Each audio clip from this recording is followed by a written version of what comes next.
కంగువా ఈ మూవీని నేను స్పెషల్ గా 3Dలో చూసి వచ్చిన తర్వాత నాది ఒకటే ఒక ఫీలింగ్. దమ్ముంటే నా కళ్ళలో పోయి చూస్తావేరా, పోయిరా. ధైర్యం ఉంటే నా కళ్ళలో పోయిరా లుచ్చా. మొత్తం వీడియో చూస్తేనే తెలుస్తుంది ఈ మూవీ ఎందుకు ఫ్లాప్ అయిందో. ఇక చెయ్యాల్సిందే మరి రోస్ట్. కట్ చేస్తే మన మూవీ అయితే ఇట్లా స్టార్ట్ అవుతుంది అనమాట, అది కూడా ఈ ముసలమ్మ తోటి. సో ఇప్పుడు ఆ ముసలమ్మ వాళ్ళకైతే మోటివేషన్ ఇస్తుంది అనమాట, ఐ మీన్ హిస్టరీ గురించి చెప్తుంది అనమాట ఆ పిల్లలకి. ఈ కంగువా మూవీ ఎందుకు తీసిర్రో, ఈ మూవీ ఎందుకు హిట్ కాలేదో, నేను ఈ గెటప్లో ఎందుకు యాక్ట్ చేస్తున్నానో కట్ చేస్తే మనం గ్యాప్లో మోడర్న్ జనరేషన్లోకి వచ్చేస్తాం. నెక్స్ట్ సీన్లో మనం చూసుకున్నట్టయితే ఇక్కడ కొంతమంది సైంటిస్ట్ పిల్లల బ్రెయిన్ల మీద రీసెర్చ్ చేస్తూ ఉంటారు.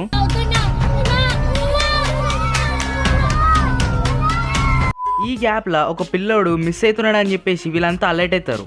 ఇప్పుడు వీడిని పట్టుకోవడానికి ఇంతమంది మన వెనకాల పోతారు.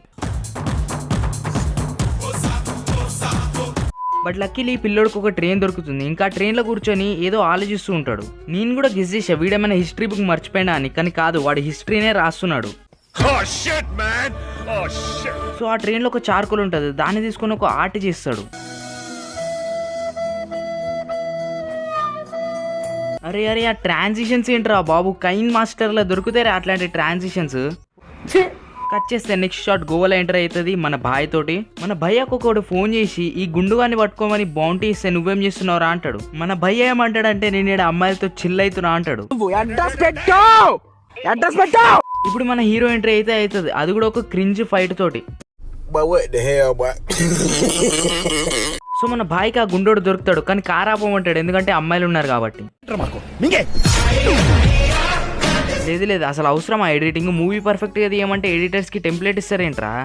తాగేస్తున్నావా, నీకు బ్రెయిన్ సెల్స్ ఏమైనా డ్యామేజ్ అయ్యాయా. కట్ చేస్తే నెక్స్ట్ సీన్ లో హీరోయిన్ ఎంట్రీ అవుతుంది. ఉన్న క్రింజే సరిపోవట్లేదు అంటే వీడు హీరోయిన్ కూడా యాడ్ చేసిండు, ఏమో మరి ఎందుకు యాడ్ చేసిండో. సో ఇప్పుడు మన హీరోయిన్ కూడా హీరో బౌంటీ తీసుకోవడానికి ట్రై చేస్తుంది. ఇంకా ఇట్లాంటి లత్కోర్ స్టన్స్ చేస్తారు ఇద్దరు కలిసి. ఓకే ఇప్పుడు వీళ్ళిద్దరు కలిసి కమిషనర్ దగ్గరికి వెళ్తారు 5 lakhs బౌంటీ కోసం. ఇట్లా లేత పోర నిబ్బిగా లేక కొట్టుకోకుండా అని చెప్పి కార్లో పంపిస్తాడు కమిషనర్. మళ్ళీ అక్కడ కూడా కొట్టుకుంటారు. ఈ గ్యాప్ లో ఒక పాట.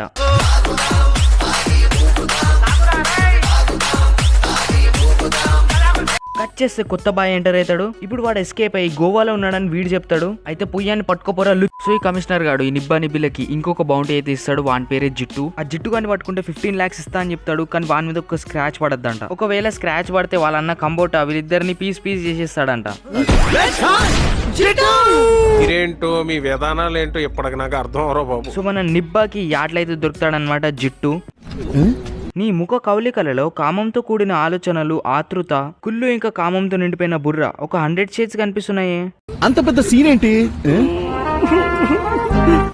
కట్ చేస్తే అక్కడిక్కడ క్రింజ్ చేసి మన జిట్టుని చంపేస్తారు. అప్పుడు మన కమిషనర్ చెప్పిన మాట గుర్తొస్తుంది. ఇప్పుడు గ్యాప్ లో ఎస్కేప్ అయిదామని చూస్తారు, కానీ ఆ గ్యాప్ లో మన పిల్ల నిబ్బాగాడు వచ్చేస్తాడు. కానీ ఎట్లానో అట్లా తప్పించుకుంటాడు మన నిబ్బా. కానీ మన పిల్ల నిబ్బాగాడు ఆ నిబ్బాగాన్ని చూస్తూనే ఉంటాడు. ఇది గుర్తుపెట్టుకో, తర్వాత మాట్లాడుకుందాం. సో ఇప్పుడు మన నిబ్బి దగ్గరికి అయితే పోతాడు అనమాట, ఎందుకంటే ఆ పిల్ల నిబ్బాగాడు నిబ్బి దగ్గరే ఉన్నాడు.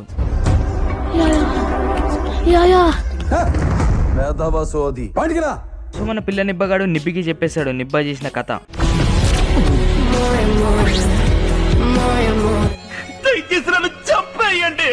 సో మన నిబ్బికి ప్రూఫ్ అయితే దొరికింది, కానీ మన నిబ్బగాడు పిల్ల నిబ్బగాన్ని తీసుకోపోతాడు. దాంతో మన పిల్ల నిబ్బగాడు కోపంగా చూస్తాడు నిబ్బా వైపు.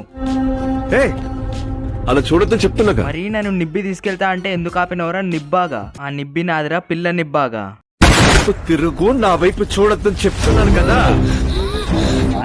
సో ఇప్పుడు ఆ పిల్ల నిబ్బాగాన్ని హాస్పిటల్ తీసుకోపోతారు. కానీ ఈ గ్యాప్ లా మన భాయ్ నిబ్బాగాన్ తోటి ఎస్కేప్ అయిదామని చెప్తాడు. కానీ మన నిబ్బా భాయ్ మాట వినకుండా ఇట్లా చెప్తాడు, నన్నేదో ఆపుతుందిరా, నాకు తెలిసి నిబ్బి ఆ పిల్ల నిబ్బాగానికి ఏదో సీక్రెట్ చెప్పింది.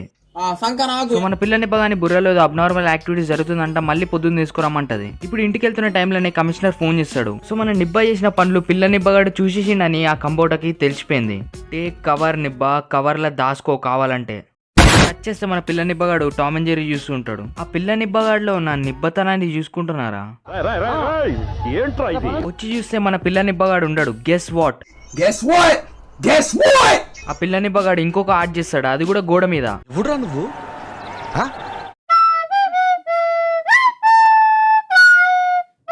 కట్ చేస్తే మన నిబ్బి వచ్చి కంప్యూటర్కి మీరున్న ప్లేస్ తెలిసిపోయిందని చెప్తుంది. కానీ మన నిబ్బా నమ్మడు, కానీ మన బాయ్ నమ్మిస్తాడు. I could feel love in the air. క్రింజ్డా నీకు అది ఒకటి మాత్రమే క్రింజ్ ఉంది బ్రో, మాకైతే మొత్తం మూవీ క్రింజ్. కట్ చేస్తే మన నిబ్బాని కంప్యూటర్ దగ్గర బుక్ చేసేస్తుంది. మన కంప్యూటర్ వచ్చి పిల్ల నిబ్బాని అడుగుతాడు జిట్టుని చంపింది ఎవరని. కానీ మన పిల్ల నిబ్బాని దగ్గర కొన్ని సూపర్ పవర్స్ ఉన్నాయి. సో మన పిల్ల నిబ్బాని పట్టుకోవడానికి గ్యాంగ్ అంతా వచ్చి కంప్యూటర్ని లేపి చంపుతారనమాట. మన పిల్ల నిబ్బాని వీళ్ళు తీసుకోపోతారు, కానీ మన నిబ్బా ఏం చేయలేకపోతాడు. కంగువా మూవీ చెప్పమంటే నిబ్బిల కథ చెప్తున్నావు అని చెప్పకండి. అసలు కథ స్టార్ట్ అయ్యేదే ఇప్పుడు, దానికంటే ముందు ఉన్న కథ ఎందుకో మరి నాకు తెలీదు. దెబ్బకి హిస్టరీలో వెళ్ళిపోతాం మళ్ళా. సో మొత్తం 5 కోనలు ఉంటాయి అనమాట. 5 కోనల్లో మన బ్రిటిష్ వాళ్ళకి ఏ కోన కావాలని మన గుండు బాస్ అడుగుతాడు. ఇప్పుడు ప్రణవాది కోన అని చెప్పిండు కాబట్టి ఆ ప్రణవాది కోన నుంచి ఎవడో ఒకటి చిచ్చులు పెట్టేటోడు రావాలి. వాడే వీడు సాగర కోన, కాకపోతే ప్రణవాది కోనకి దగ్గరంట. బాగుందనా? నిజం బాగుంది. వేరే కోనలలో మనం మాట వింటారు, కానీ ప్రణవాది కోన వాళ్ళే దొబ్బేయమంటారు. ఒక్క నిమిషం, నాకు డౌట్, వీళ్ళిద్దరి మధ్యలో ట్రాన్స్లేటరే లేడు. అసలు ఎలా అర్థమవుతుంది ఆ లాంగ్వేజెస్? బహుశా నాకు తెలిసి డ్యూలింగో యాప్ డౌన్లోడ్ చేసి పెట్టుకున్నారేమో. ఇప్పుడు వీడు ప్రణవాది కోన వాళ్ళ దగ్గరికి వెళ్ళి ఒక స్టోరీ అల్లుతాడు. విదేశీ వాళ్ళ నావల తయారీకి ప్రణవాది కోన వాళ్ళు కొంతమంది కావాలని చెప్పేసి ఒక స్టోరీ అల్లుతాడు. ఇరా బుర్ర తక్కువ ఏదోవా, మీ సాగర కోన వాళ్ళే కదరా నావల తయారీ చేసేది. అయ్యా మీరు చెప్పేది కరెక్టే, కానీ స్క్రిప్ట్ లో ఇట్లానే రాసి ఉంది.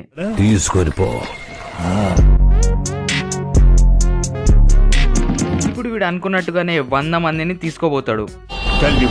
అరే బుల్లే, తలకి ఎన్ని బంగారు నాణాలు కావాలి? 2. ఓకే ఇక్కడ దాకా అంత బాగానే ఉంది, కానీ ఆ దొరగానికి 100 కుడి భుజాలు కావాలంట ప్రూఫ్ గా. స్టోరీని ఎట్లా లాగాలో తెలియకపోతే ఇదిగో ఇట్లాంటి లత్కోర్ లాగ్ సీన్లు వస్తాయి మన దగ్గర. యాజ్ యూజువల్ 100 మందిని చంపేస్తాడు. ఇప్పుడు సిగ్గు లేకుండా ఇంకో 100 మంది కావాలంటాడు. ఈ భాయ్ కూడా తీసుకోబోమని అంటాడు మళ్ళీ ఇంకోసారి. బట్ ఇక్కడే ట్విస్ట్ వస్తుంది. సో ఇక్కడ ఈ భయ్య ముందొచ్చిన 100 మందితో ఏం జరిగిందో చూసేసిండు. యాజ్ యూజువల్ ఇప్పుడు మన హీరో ఎంట్రీ అవుతుంది విత్ సమ్ పార్కోర్. సో ఇక్కడ మన కంగువా వచ్చి అక్కడ ఉన్న వాళ్ళంతా రచ్చ చేస్తాడు.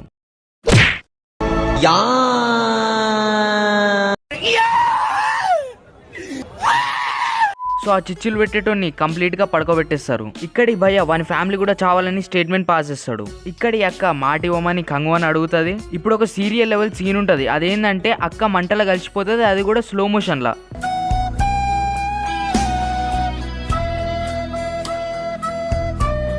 ఇప్పుడు కంగువా కూడా మాటిచ్చిన ప్రకారంగా అన్ని నేర్పిస్తాడు, ఐ మీన్ ఫైటింగ్. ఈ గ్యాప్ లో మన విలన్ ఎంట్రీ. ఇప్పుడు యాజ్ యూజువల్ వాళ్ళ 2 కొడుకుల్ని కంగువాకి అగెన్స్ట్ గా పంపిస్తాడు. వచ్చిన సంకనాకి పోండి. ఈ గుండు బాస్ ఇంకా రెచ్చగొడతాడు కంగువాని. ఈ 2 జఫాగాలు కూడా బయలుదేరుతారు. ఈ గ్యాప్ లో ఒక పాట.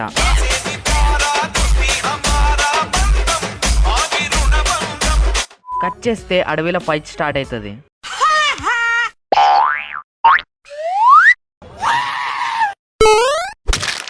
బాయ్ టాటా.